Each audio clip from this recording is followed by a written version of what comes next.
If you've ever, say, had to stop really quickly on a bike, or maybe you've seen those incredible slow-motion videos of crash tests. Oh, yeah, the crash test dummies. Exactly. Yeah. You've witnessed the power of a collision, but the real magic, the physics, it all happens in that split second of impact. It really does. I mean, Yeah. think about the huge difference between a car hitting a thick snowdrift versus that same car slamming into a concrete barrier. Right.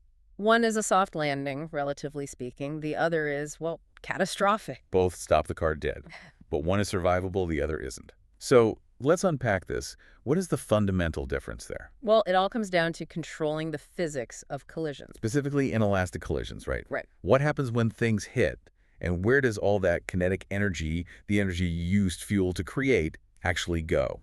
That's the core of our deep dive today. We're getting into the foundational physics of momentum and impulse. These things govern every single impact, no matter the scale. From a car crash to... All the way to high-velocity material science, think spacecraft shielding, and we're even going to dip into the quantum world. So the mission is to understand how engineers and physicists use these exact same laws, whether a collision lasts for a couple of seconds or... A fraction of a nanosecond. The principles are universal. Okay, so let's set the stage. What fundamentally defines a collision? And what makes an inelastic one so different from an elastic one? A collision is really just an interaction between two or more bodies that exchanges energy or momentum. Now, if it's elastic, both momentum and kinetic energy are conserved. Like perfect billiard balls bouncing off each other. The ideal example, yes. They rebound with the exact same energy they started with. But in an inelastic collision, kinetic energy is absolutely not conserved. It has to go somewhere. It doesn't just disappear. Exactly. In macroscopic bodies, everyday objects, that energy gets turned into vibrational energy, which we feel as heat and permanent deformation. So heat and crumpled metal. That's it. But here is the critical universal rule. Even if you lose a ton of kinetic energy, Momentum is always conserved. momentum is always conserved. In any collision, it survives the impact. That's the key concept. Why is that? Why does kinetic energy get lost to heat and bending, but momentum always sticks around? Because momentum is a measure of motion. And unless an external force acts on the whole system like friction from the road, the total momentum of the colliding bodies has to stay constant. Even if they stick together or change shape. Precisely. We see this in the classic ballistic pendulum experiment in physics class. A bullet hits a wooden block. Right. The momentum of the bullet and block system is conserved during the impact. That's the moment kinetic energy is lost. The system only obeys conservation of kinetic energy after that impact when the combined mass swings up. So the smash is about momentum. The swing afterwards is about the leftover kinetic energy. Okay, so what are the different kinds of these inelastic hits? They really fall into two main types. The most dramatic is the perfectly inelastic collision. This is where you have the maximum possible loss of kinetic energy. And the objects, they stick together. They stick together and move as one. A train-car coupling or two lumps of clay hitting each other.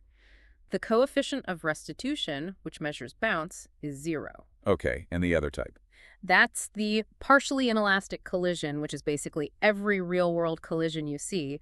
The objects don't stick, but energy is still lost to friction, sound, heat. A bouncing ball that doesn't quite get back to the height you dropped it from. Perfect example. Or a car door ding, that's a partially inelastic collision. Now that covers the big stuff. What about when we shrink down to, say, molecules in a gas? Do they play by the same rules? It gets a bit nuanced there. At the molecular level, an individual collision is rarely perfectly elastic because energy gets exchanged between the molecule's motion and its internal vibrations. So it's not a clean bounce. Not at any single instant. But if you zoom out and you average across the entire sample of gas, the collisions are considered statistically elastic. The energy lost in one interaction is gained in another. And if we go even smaller, to the nucleus of an atom. At the nuclear scale, an inelastic collision is one where a particle doesn't just bounce off, it actually excites or breaks up the nucleus it hits. And that's not just a theoretical idea, is it? Not at all. This mechanism was used in the deep inelastic scattering experiments at SLAC back in the 60s. Right, the Stanford Linear Accelerator. They smashed high-energy electrons into protons, and they saw the charge wasn't uniform. It was concentrated in little lumps. Which was the first real evidence for quarks. The very first. All from understanding inelastic collisions. That's incredible. One concept, momentum, taking us from a bouncing ball to the fundamental structure of matter. Let's bring that principle back to the road. back to safety engineering. It connects directly to Newton's second law. The key relationship is that impulse equals momentum change. Okay, so impulse is force multiplied by the time it acts. And that has to equal the change in momentum. Which is mass times the change in velocity, Mach delta Vy. So if a truck needs to stop, it has a fixed amount of momentum change it has to go through. The only things we can play with are the force and the time. Precisely. To stop that truck, it requires the same total impulse, whether it hits a soft snowdrift or a concrete wall. But the snowdrift, that extends the impact time, the delta t. Right. And if you increase the time, You decrease the force. If you double the time, you have the force. exactly. The brick wall makes the time interval tiny milliseconds, which produces an enormous fatal force. The snowdrift stops it with a lower force over a longer time. And this brings up a crucial point for crashworthiness, for how a car protects you. We're trying to manage the time element, not the distance element. We're focused on impulse. Free state 2, not work. 4 or 5 D. That is absolutely the key distinction. Work force over distance tells you about energy, how much the crumple zone compresses.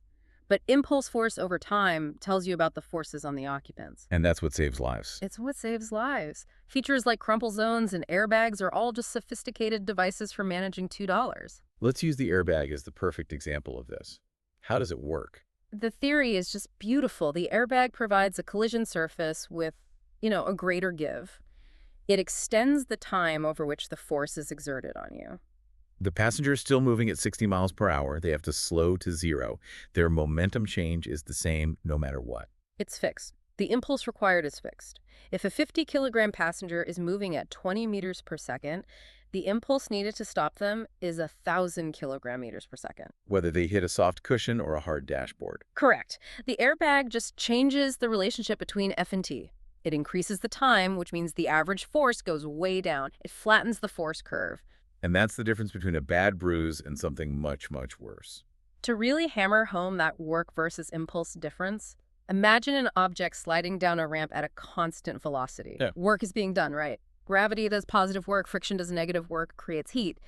But because the velocity is constant, the net change in momentum is 0. So the net impulse is also 0. Right. You have work being done, but no net impulse. They are truly distinct concepts. Okay, so that brings us to a whole other scale. Yeah. We've been talking about car crashes, relatively low velocity. What happens in hypervelocity impacts? Like a micrometeoroid hitting the space station. Or a projectile hitting advanced armor. The physics has to get pretty extreme there. The time interval is just vanishingly small. It is. These things happen at kilometers per second. The strain rates are so high that conventional energy-based models get incredibly complex. So a lot of advanced research has shifted to what's called the momentum transfer framework. So instead of tracking every little bit of energy turning into heat or sound, you just look at the pure transfer of momentum. Exactly. The argument is that momentum transfer, governed by that collision impulse, is a more fundamental, unifying way to describe the impact, regardless of the material. A key idea here is the ballistic limit velocity, or value dollars. What is that? That's the specific impact speed where the projectile is just barely stopped. Its residual velocity after it goes through the target is 0. It's the minimum speed you need to get through. And how do you even test something moving that fast at a micro scale? They use facilities like the Laser-Induced Projectile Impact Test, LEP. They fire tiny silica spheres at thin polystyrene films. And the speeds are? From 100 meters per second up to a kilometer per second.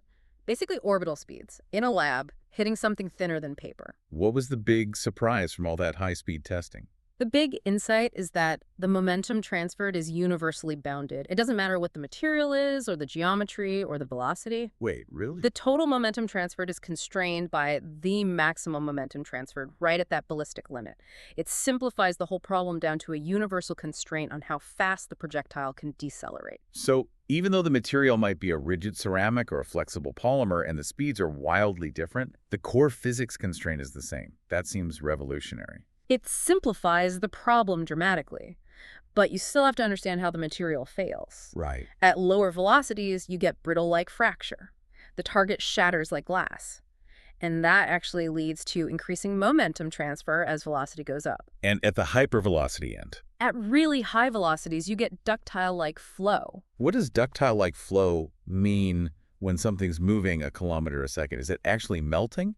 Not necessarily full melting, but it's softening from the immense heat and pressure. It behaves less like glass shattering and more like a thick fluid. It sort of smears. And this behavior leads to... A reduction in momentum transfer. The material starts flowing around the impactor instead of rigidly resisting it. And this is critical because it reveals a flaw in a traditional design metric, right? Huge flaw.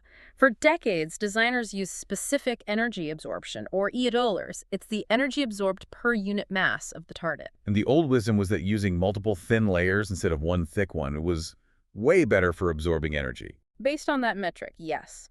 But the research suggests that the AI metric exaggerates the performance of those thin, layered targets. Why? Because the analysis showed that the performance boost really just comes from the progressive loss of velocity. The projectile hits the first layer, slows down, then it hits the second layer, but it's already moving slower. So it's not that the thin material itself is magically better. Yeah. It's that the downstream layers are just dealing with a much less energetic projectile. Oh. The metric was misleading. Exactly. The calculation was flawed. That's why this framework pushes for a more robust measure. Yeah. The normalized specific momentum transfer. It's a metric that isn't fooled by simple layering effects. It's just amazing, these universal laws dictating everything from car safety to space armor. Now let's go as small as we possibly can. We keep saying momentum is always conserved. Does that hold up in the weird probabilistic world of quantum mechanics? This is a beautiful debate that goes all the way back to 1924. Early on, some physicists, including Bohr, thought that maybe conservation laws in the microworld were only statistical. So they would hold true on average, but not for every single interaction. Right, but the modern consensus is more elegant. The strict conservation law of momentum always holds, but for the closed composite system. Meaning the whole system together. Exactly. Think of an electron and a proton in a hydrogen atom. They're an entangled, closed system. The total momentum is the sum of the parts. So if you measure the electron's momentum, the conservation law forces the proton to have a corresponding exact momentum. Correct. The conservation is stripped for the whole system. The idea of statistical conservation comes in when we try to analyze only a subsystem. When you ignore part of the picture. It's a practical approximation. It happens when one part of the system is huge, like a macroscopic object or the environment, and its state doesn't really change. So if you only look at the tiny particle and ignore the massive thing it's hitting, the law looks statistical because you can't measure the tiny change in the big object. You've got it. The strict law holds for the whole entangled system. The statistical law is a useful approximation for the subsystem. The two don't conflict at all. Wow.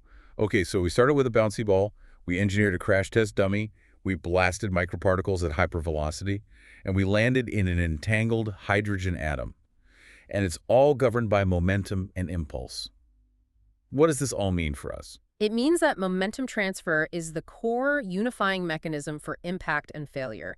It doesn't matter what the material scale or velocity is. It governs the nanoseconds an airbag gives you to survive, and it dictates how we design armor against threats moving at kilometers per second. It is really the language of collision. And it leaves us with a final sobering thought. We said the impulse-momentum principle tells us how to manage force by extending time. But remember the kinetic energy equation, 10d equals 12 mV/O2. Ah, yes, the velocity is squared. Right. If you double a vehicle's speed, you don't double the energy, you quadruple it. The amount of energy the system has to dissipate as heat and crumpled metal goes up fourfold. A huge increase. So the question for you to think about is this. How does that exponential increase in the problem, that quadrupled energy, make it so much harder to design the solution, the systems that have to extend that impact time? How much more difficult is it to manage the impulse when the energy you have to deal with has shot up so dramatically? Something to mull over. That's a wrap on this deep dive. We'll see you next time.